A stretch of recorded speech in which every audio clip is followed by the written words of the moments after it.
నమః శివాయ.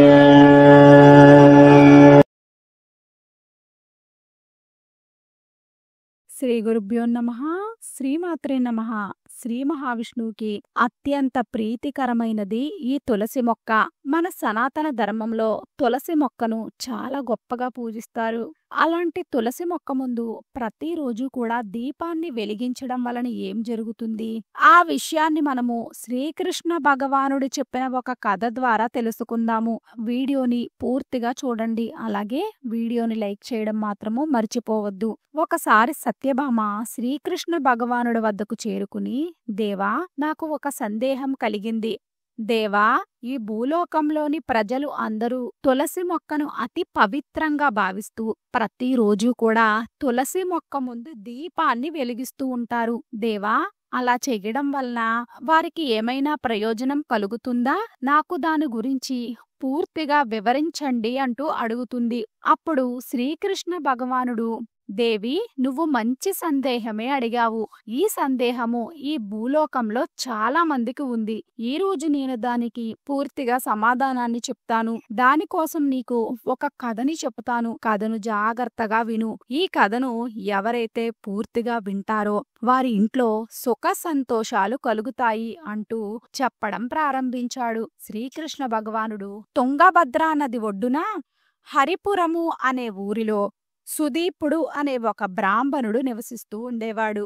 ఆ బ్రాహ్మణుడు చాలా గొప్పవాడు, విద్వాంసుడు, వేదాలను చదివిన మహాపండితుడు. అతని భార్య పేరు సుగుణ. కాని ఆ పేరులో ఉన్న ఒక్క సుగుణం కూడా ఆమెలో లేదు. ఆమె అందరితోనూ కూడా గొడవలు పడుతూ ఉండేది. భర్తను ఎల్లప్పుడూ కూడా అవమానిస్తూనే ఉండేది. ఆయనను నానా విధాలుగా బాధ పెడుతూ ఉండేది. భర్తకు సరిగ్గా భోజనాన్ని కూడా పెట్టేది కాదు. ఆమెకు భర్త అంటే అసలు ఇష్టమే ఉండేది కాదు. ఆయనతో కలిసి రమించేది కాదు. భర్త తరపున ఎవరైనా బంధువులు వచ్చినా, భర్త స్నేహితులు వచ్చినా వారిని అవమానించి బయటకు పంపించి వేసేది. ఆమె మనస్సు ఎల్లప్పుడూ కూడా పరాయి పురుషుల మీదే ఉండేది. చెడు అలవాట్లు కలిగిన స్త్రీలతోనే స్నేహం చేసేది. భర్తతో ఎప్పుడూ ప్రేమగా మాట్లాడేది కాదు. ఎల్లప్పుడూ కూడా సుందరమైన పరాయి పురుషులతోనే నవ్వుతూ మాట్లాడేది. ఆమె ప్రతిరోజు కూడా అందంగా ముస్తాబు చేసుకుని సుందరమైన పురుషుల కోసము ఊరు బయట ఉన్న చెట్టు కింద నిలబడేది. ఎవరైనా సుందరమైన పురుషులు అటువైపుగా వెళ్ళినట్లయితే అతడిని తన అందంతో ఆకర్షించి ఆ రోజుకి అతనితోనే సంభోగించేది. ఇలా తన దినచర్యగా పెట్టుకుంది. ఒకరోజు సుదీపుడు తన భార్యతో ఇలా అంటున్నాడు, చూడు, నువ్వు చేస్తున్న ఈ పని మంచిది కాదు. ఇలా చేస్తే నీకు మహాపాపం తగులుతుంది. ఈ రోజు నుండి అన్నింటినీ వదిలి మంచిగా ఉండు. నువ్వు ఎలాంటి పనులు చేయడం వలన నాకు చాలా బాధగా ఉంది. ఊరిలో వారందరూ కూడా నన్ను చిన్న చూపు చూస్తున్నారు అని అంటాడు. అప్పుడు అతని భార్య, చూడు, నేను పూర్వజన్మలో ఎలాంటి పాపం చేశానో ఏమో, అందుకే ఈ జన్మలో నీతో వివాహం జరిగింది. నువ్వు ఒక దరిద్రుడివి. నీ వద్ద ఏమాత్రమూ ధనం లేదు. నీ వల్ల నా ఏ కోరికలు కూడా నువ్వు తీర్చలేకపోతున్నావు. నాకు చాలా ధనం కావాలి. ఈ చిన్న ఇంట్లో నేను ఉండలేకపోతున్నాను. నువ్వు భిక్షం అడిగి తెచ్చిన భోజనం నేను తినలేకపోతున్నాను. నేను ఈ కష్టాలను అనుభవించలేను. ఏదో ఒక రోజున నాకు ఒక గొప్పవాడు దొరుకుతాడు. ఆ రోజున నేను నిన్ను తప్పకుండా విడిచి వెళ్ళిపోతాను. నీతో ఉండడం నాకు అస్సలు ఇష్టమే లేదు. నీతో నేను సుఖాన్ని పొందలేకపోతున్నాను. అందుకే నేను ఒక ధనవంతుడైన పురుషుల కోసం వెతుకుతున్నాను అని చెప్పింది. అప్పుడు ఆ బ్రాహ్మణుడు, నువ్వు చాలా తప్పుగా మాట్లాడుతున్నావు. భర్తను వదిలేయడము అనే ఆలోచనను నీ మనసులో నుండి తొలగించు. ఏ స్త్రీ అయితే తన భర్తను వదిలి పరాయి పురుషుడి వద్దకు వెళుతుందో ఆమె మహాపాపం చేసినట్లే. అలాంటి వారు ఖచ్చితంగా ఘోర నరకానికే వెళతారు అని అంటాడు. అప్పుడు అతని భార్య కోపంతో ఊగిపోతూ, నరకానికి వెళితే నువ్వే వెళతావు. ఎందుకంటే నువ్వు నన్ను సుఖపెట్టడం లేదు, నన్ను సంతోషంగా చూసుకోవడం లేదు. అంతెందుకు, నీ ఇల్లు కూడా నాకు నరకంలాగే అనిపిస్తుంది అని అంటుంది. అలా అనేక రకాలుగా భర్తను దూషిస్తూనే ఉంది. శ్రీకృష్ణ పరమాత్ముడు చెప్తూ ఉన్నారు, దేవి, ఏ స్త్రీ అయితే తన భర్తను 10 మందిలోనూ అవమానిస్తుందో, భర్తను ఎదుట వారి ముందు చిన్నగా చేసి మాట్లాడుతుందో, తన భర్త వద్ద తనకు సుఖము లేదు అని పరాయి పురుషుణ్ణి కోరుకుంటుందో, అలాంటి స్త్రీ మొహాన్ని చూడడం కూడా మహాపాపమే. అలాంటి వారు నరకంలో ఘోర శిక్షలను అనుభవిస్తారు. ప్రతి పురుషుడు కోసము కూడా ఆమె అందంగా ముస్తాబు చేసుకుని ఒక చెట్టు కింద నిలబడి ఎదురు చూస్తూ ఉండేది. అలా చాలా సమయం గడిచిపోయింది. కానీ ఆ రోజు ఏ పురుషుడు కూడా ఆమెకు కనపడలేదు. ఆమెకు చాలా బాధ కలిగింది. అటూ ఇటూ చూస్తూ ఉంది, కానీ ఏమీ లాభం లేదు. అప్పుడు ఆమె ఇలా అనుకుంటుంది, అయ్యో, ఈ రోజు ఒక్క పురుషుడు కూడా ఇటువైపు రాలేదే, ఇక నేను ఈ కామాన్ని ఎలా తీర్చుకోవాలి? నేను చాలా అందమైన దానిని, ఇక నా అందాన్ని ఎవరు అనుభవిస్తారు? నాలాంటి అందమైన స్త్రీ వారికి ఎక్కడ దొరుకుతుంది? నా భర్త ఒక మూర్ఖుడు. ఓ భగవంతుడా, ఒక అందమైన దృఢమైన పురుషుణ్ణి నా వద్దకు పంపించు అంటూ బాధపడుతుంది. అదే అడవిలో ఒక పులి నివసిస్తూ ఉండేది. ఆ స్త్రీ అరుపులు విని వెంటనే ఆ చెట్టు దగ్గరకు ఆ పులి చేరుకుని ఆమెను తినడానికి ఆమె మీదకు వెళ్ళింది. ఆ పులిని చూడగానే ఆమె గజ గజ వణికిపోయింది. అంతలోనే ఆ పులి ఆమెను గాయపరిచింది. అప్పుడు ఆమె గట్టిగా అరుస్తూ, ఓ పులి, నువ్వు ఎందుకోసం ఇక్కడికి వచ్చావు? నన్ను ఎందుకు చంపుతున్నావు? నన్ను చంపి తింటే నీకేం కలిసొస్తుంది అని అడుగుతుంది. అప్పుడు ఆ పులి నవ్వుతూ, ఓ దుష్టురాలా, ఆ దేవుడు నాకు ఈ రోజు భోజనంగా నిన్ను నా వద్దకు పంపించాడు. నీలాంటి దుష్ట స్త్రీలను తినడమే నా కర్తవ్యము. అలా చేస్తేనే నాకు ఈ శరీరం నుండి ముక్తి లభిస్తుంది అని అంటుంది. అప్పుడు ఆ స్త్రీ, అసలు నువ్వు ఎవరు? నువ్వు ఏ పాపం చేయడం వలన ఇలా పులిగా జన్మించావు? నాలాంటి స్త్రీలనే ఎందుకు చంపుతున్నావు? నీ గురించి నాకు పూర్తిగా వివరించిన తర్వాత నన్ను తిను అని అడుగుతుంది. అప్పుడు ఆ పులి, అయితే విను, నేను నా పూర్వజన్మ గురించి నీకు వివరిస్తాను. ఎందుకు నాకు ఈ పులి జన్మ లభించిందో నీకు చెప్తాను. పూర్వకాలంలో దక్షిణ భాగంలో మునివనము అనే ఒక అందమైన నగరం ఉండేది. ఆ నగరము ధార్మికమైన కార్యక్రమములకు ప్రసిద్ధి చెందిన నగరము. ఆ నగరంలోనే ఒక బ్రాహ్మణ కుటుంబంలో నేను జన్మించాను. నా పేరు సదానందం. నా తండ్రి ఆ నగరంలోనే ఒక ప్రసిద్ధి చెందిన వేద బ్రాహ్మణుడు. ఆ నగరంలో గొప్ప గొప్ప యజ్ఞాలు, పూజలు చేసేవాడు. నేను నా చిన్నతనంలోనే వేదాలను అన్నింటినీ కూడా అభ్యసించాను. యజ్ఞాలు చెయ్యడము, ధార్మిక కార్యక్రమాలు చెయ్యడము నేర్చుకున్నాను. నేను నా వయస్సు పెరుగుతున్న కొద్దీ నాకు ధనంపై లోభం పెరిగిపోయింది. నేను యజ్ఞాలు చేసిన వాటిని ధార్మికంగా భక్తితో చెయ్యకుండా కేవలం ధనం కోసం మాత్రమే చేసేవాడిని. నేను పాపం చేసిన వారికి సహాయం చేసే పూజలు కూడా చేసేవాడిని. బ్రాహ్మణులు తినకూడని భోజనాన్ని కూడా నేను వేరే వారి ఇంట్లో తినేవాడిని. నేను ధర్మాన్ని విడిచి బ్రాహ్మణులు దానం తీసుకోకూడని వస్తువులను కూడా నేను తీసుకున్నాను. ధనంపై ఉన్న వ్యామోహంతో తెలిసిన వారి వద్ద అప్పుగా ధనాన్ని తీసుకుని తిరిగి వారికి చెల్లించేవాడినే కాదు. ఇలా నేను ధన వ్యామోహంలో పడి ఎన్నో చెయ్యరాని పాపాలన్నీ చేసేశాను. ఇలా చాలా కాలం గడిచిపోయింది. కాలంతో పాటు నా వయసు కూడా పెరిగిపోయింది. నా వెంట్రుకలు తెల్లబడ్డాయి, దంతాలు రాలిపోయాయి, వృద్ధాప్యం వచ్చేసింది. కానీ నాకు ధనంపై ఉన్న లోభం మాత్రమూ తగ్గలేదు. నేను పాపాలను చేస్తూనే ఉన్నాను. ఒక రోజున ధనం కోసం ధర్మాన్ని విడిచిపెట్టి అమాయకులను మోసం చేస్తూ వారిని భయపెట్టి వారికి అవసరం లేని పూజలు, యజ్ఞాలు చేయించి వారి నుండి అధిక మొత్తంలో ధనాన్ని తీసుకున్నాను. ఒకరోజు నేను నది ఒడ్డున కూర్చున్నప్పుడు రోగంతో బాధపడుతున్న ఒక కుక్క నా వద్దకు వచ్చింది.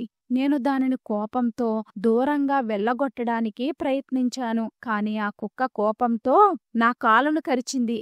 వెంటనే నేను అక్కడే పడిపోయాను. అదే క్షణము నా ప్రాణాలను వదిలేశాను. నేను మరణించిన వెంటనే 2 యమదూతలు నా వద్దకు వచ్చి నన్ను యమధర్మరాజు వద్దకు తీసుకుని వెళ్లారు. అనేక పాపాలను చేశావు. నువ్వు తప్పుడు మంత్రాలను చదివావు. నీ స్వార్థం కోసము అనేక మందిని ఇబ్బంది పెట్టావు.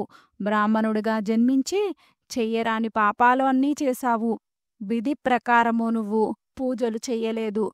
నువ్వు ధనంపై లోభంతో ధర్మాన్ని మరిచిపోయావు. ఇక నువ్వు నరకానికి వెళ్ళవలసిందే అంటూ అతన్ని నరకంలోని అగ్నిగుండంలో వెయ్యమని యమభటులకు ఆదేశించాడు. ఆ తర్వాత నన్ను భయంకరమైన నరకంలోని అగ్నిలో వేశారు. అలా కొన్ని సంవత్సరాల వరకు నరకంలోనే బాధలను అనుభవించాను. ఆ సమయంలో నేను చేసిన పాపాలు అన్నీ నాకు గుర్తుకు వచ్చాయి. అన్ని శిక్షలను నేను అనుభవించిన తరువాత పూర్వజన్మలో నేను చేసిన పాపాల కారణంగా నాకు పులి జన్మ లభించింది. ఇక ఈ జన్మలో నేను ఏ తప్పుని చెయ్యకూడదు అని దృఢంగా నిశ్చయించుకున్నాను. అందుకే ఈ జన్మలో మహాత్ములను, సాధువులను, ధర్మాత్ములను, సత్యాన్ని, ధర్మాన్ని పాటించే స్త్రీలను నేను చంపి తినకూడదు అని సంకల్పాన్ని తీసుకున్నాను. అందుకే నేను కేవలము పాపాత్ములను, ధర్మాన్ని విడిచిన వారిని, ముఖ్యంగా పాపాత్ములైన స్త్రీలను మాత్రమే తింటున్నాను. ఎవరైతే అధర్మంగా ఉంటూ ఎదుట వారిని బాధ పెడతారో అలాంటి వారిని నేను తప్పకుండా భక్షిస్తాను. అలా చేయడం వలన నా పూర్వజన్మ పాపాలు తొలగిపోతాయి అని నా నమ్మకము. నువ్వు ఇప్పటి వరకు చెప్పిన మాటలు ప్రకారము నువ్వు దుష్టమైన పాపాత్మురాలివి. నువ్వు నీ భర్తను విడిచి నీ శరీర సుఖం కోసము పరాయి పురుషులను వెతుకుతూ వారితో కామ కోరికలను తీర్చుకోవడానికి ఇక్కడికి వచ్చావు. నువ్వు పాపాత్మురాలివి. ఇక నీకన్నా మంచి భోజనం నాకెక్కడ దొరుకుతుంది అంటూ ఆ పులిని ఆమెను చంపి తినేసి అక్కడ నుండి వెళ్ళిపోయింది. ఆ స్త్రీ మరణించిన వెంటనే ఇద్దరు యమదూతలు అక్కడికి చేరుకుని ఆమెను తీసుకుని వెళ్లి యమ ధర్మరాజు ముందు ప్రవేశపెట్టారు. అప్పుడు యమధర్మరాజు ఆమెను చూసి, నువ్వు ఒక పాపాత్మురాలివి. నువ్వు ఎన్నో ఘోరమైన పాపాలను చేశావు. నువ్వు వ్యభిచారం చేశావు. నువ్వు నీ భర్తకు ఎప్పుడూ సేవ చెయ్యనేలేదు. భర్తను విడిచి నీ సుఖం కోసం పరాయి పురుషుల వెంట వెళ్ళి నువ్వు నీ భర్తను ఎప్పుడూ పట్టించుకోలేదు.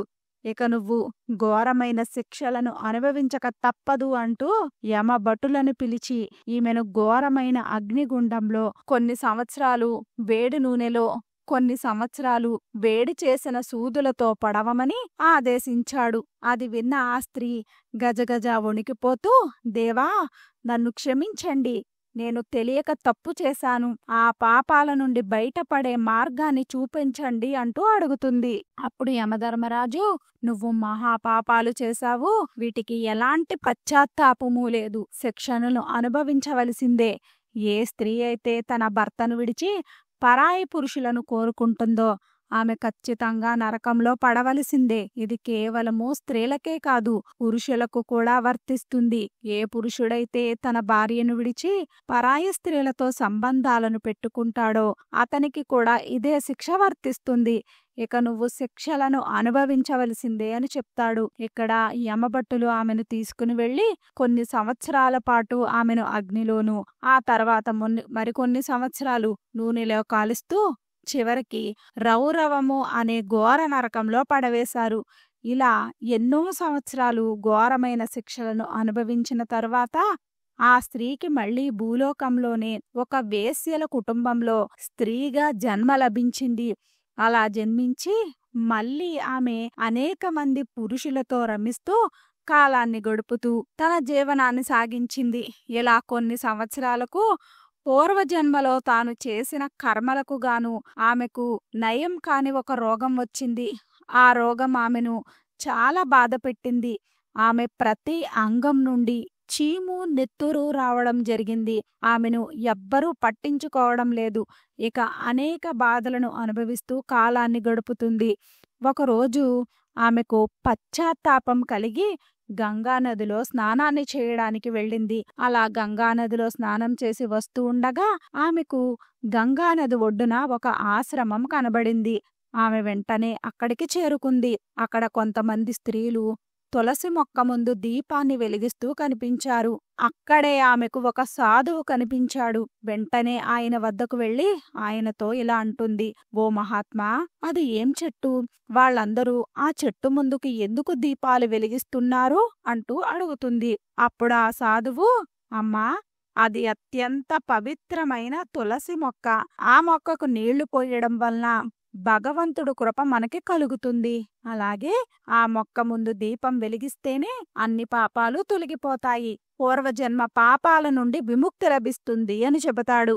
ఆ సాధువు మాటలు విన్న ఆ స్త్రీ, మహాత్మా, ఘోర పాపాలు చేసిన స్త్రీలు కూడా ఆ తులసి మొక్క ముందు దీపాన్ని వెలిగిస్తే వారికి వారి పాపాల నుండి ముక్తి లభిస్తుందా అంటూ అడుగుతుంది. అప్పుడు ఆ సాధువు, ఏ పాపాలు చేసినా సరే వారు ఈ తులసి మొక్క ముందు దీపం వెలిగిస్తే వారి పాపాలు అన్నీ తొలగిపోతాయి. అసలు నువ్వు ఎవరు? ఎందుకు ఈ ప్రశ్నలన్నింటినీ అడుగుతున్నావు అని అంటాడు. అప్పుడు ఆ స్త్రీ, మహాత్మా, నేను ఒక మహాపాపాత్మురాలిని. నేను వ్యభిచారం చేశాను. ఇంకా పూర్వజన్మలో ఎన్ని పాపాలు చేశానో ఆ పాపాలు కారణంగా నాకు ఈ దుర్దశ కలిగింది. దయచేసి నా పాపాల నుండి ముక్తిని పొందే ఉపాయం చెప్పండి అంటూ అడుగుతుంది. అప్పుడు ఆ సాధువు, నువ్వు చేసిన కర్మలకు శిక్షను అనుభవించావు. నువ్వు ఇక్కడే ఉండి ప్రతి నిత్యము ఈ తులసి మొక్క ముందు దీపాన్ని వెలిగించు. అలా చేస్తే నీ సమస్త పాపాలు కూడా నష్టమైపోతాయి అని అంటాడు. ఇక ఆ స్త్రీ అప్పటి నుండి ఆ ఆశ్రమంలోనే ఉంటూ ప్రతి నిత్యము కూడా గంగా స్నానం చేస్తూ ప్రతిరోజు తులసి మొక్క ముందు దీపాన్ని వెలిగిస్తూ ఉండేది. అలా కొంతకాలం గడిచిపోయింది. అలా ఒకరోజు సాయంత్రం తులసి మొక్క ముందు దీపాన్ని వెలిగిస్తూ ఆరోగ్యం పూర్తిగా క్షీణించి ఆమె అక్కడే మరణించింది. ఆమె మరణించగానే ఇద్దరు యమదూతలు ఆమెను తీసుకుని వెళ్ళడానికి అక్కడికి చేరుకున్నారు. అదే సమయంలో ఇద్దరు దేవదూతలు కూడా అక్కడికి చేరుకున్నారు. వాళ్ళు దగదగ మెరిసిపోతున్నారు. వాళ్ళు ఆమెను స్వర్గానికి తీసుకుని వెళ్ళడానికే అక్కడికి చేరుకున్నారు. అదే సమయంలో ఇద్దరు దేవదూతలు కూడా అక్కడికి చేరుకున్నారు. వాళ్ళు ఆమెను స్వర్గానికి తీసుకుని వెళుతూ ఉన్నారు. అప్పుడు దేవదూతలు యమదూతలతో ఇలా అంటున్నారు, ఓ యమదూతలారా, ఆమెను విడిచి మీరు వెళ్ళిపోండి. ఆమె నరకానికి వెళ్ళకూడదు అని అంటారు. అప్పుడు యమదూతలు, మేము యమధర్మరాజు ఆజ్ఞతోనే ఈ పాపాత్మురాలుని తీసుకుని వెళ్ళడానికి వచ్చాము. మీరెందుకు ఈమెను ఆపుతున్నారు? ఈమె పాపాత్మురాలు. ఈమె నరకానికి వెళ్ళవలసిందే అని అంటారు. అప్పుడు దేవదూతలు, మీరు నిజమే చెప్తున్నారు. కాని ఆమె చేసిన ఒక్క పుణ్యం వలన ఆమె సమస్త పాపాలు కూడా తొలగిపోయాయి. ఆమె చేసిన పాపాలకు శిక్షను ఈ లోకంలోనే అనుభవించింది. అలాగే పూర్వజన్మలో చేసిన ఘోరమైన పాపాలకు గాను ఆమె వేశ్య కుటుంబంలో జన్మించి శిక్షను అనుభవించింది. ఇక ఆమె చేసిన పుణ్యం ఏమిటి అంటే, ఆమె గంగా స్నానం చేసి తులసి మొక్క ముందు ప్రతిరోజు కూడా దీపాన్ని వెలిగించింది. దాని కారణంగా ఆమె చేసిన సమస్తమైన పాపాలు కూడా తొలగిపోయాయి అని చెప్తారు. అప్పుడు యమభటులు, ఏమిటి, కేవలము తులసి మొక్క ముందు దీపాన్ని వెలిగించడం వలన సమస్తమైన పాపాలు తొలగిపోతాయా అంటూ అడుగుతారు. అప్పుడు దేవదూతలు, తులసి మొక్క శ్రీ మహావిష్ణువుకి అత్యంత ప్రీతికరమైనది. ఎవరైతే భక్తి శ్రద్ధలతో తులసి మొక్క ముందు దీపాన్ని వెలిగిస్తారో వారికి శ్రీ మహావిష్ణువు యొక్క కృప కలుగుతుంది. ఈమె ఎంతో భక్తితో ఈ తులసి మొక్క ముందు చాలా రోజుల వరకు దీపాన్ని వెలిగించింది. అందుకే ఈమెకు స్వర్గం లభించింది అని అంటారు. ఇక యమదూతలు వారికి నమస్కరించి, ఈమె భక్తి గురించి మాకు తెలియదు, మా వల్ల తప్పు జరిగిపోయింది. శ్రీ మహావిష్ణువు భక్తులకు నరకంలో ప్రవేశం ఉండదు. ఈమెను మీ వెంటే తీసుకుని వెళ్ళండి అంటూ యమదూతలు ఆమెను దేవదూతలకు అప్పచెప్పి తిరిగి యమధర్మరాజు వద్దకు చేరుకుని జరిగిందంతా కూడా ఆయనకు వివరించారు. ఇక దేవతలు ఆమెను స్వర్గానికి తీసుకుని వెళ్లారు. కథను ముగించిన శ్రీకృష్ణ భగవానుడు, దేవి, విన్నావు కదా, కేవలము తులసి మొక్క ముందు దీపం వెలిగించినందుకు ఆ దీపపు వెలుగు ఆమె సమస్తమైన పాపాలను కూడా నశింపచేసింది.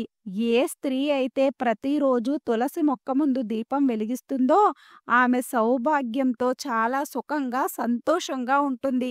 ఆమె పూర్వజన్మ పాపాలు తొలగిపోతాయి. ఒక్కసారి తులసి మొక్క ముందు దీపం వెలిగిస్తే 1000 ఆవులను దానం చేసిన పుణ్య ఫలితాలు కలుగుతాయి.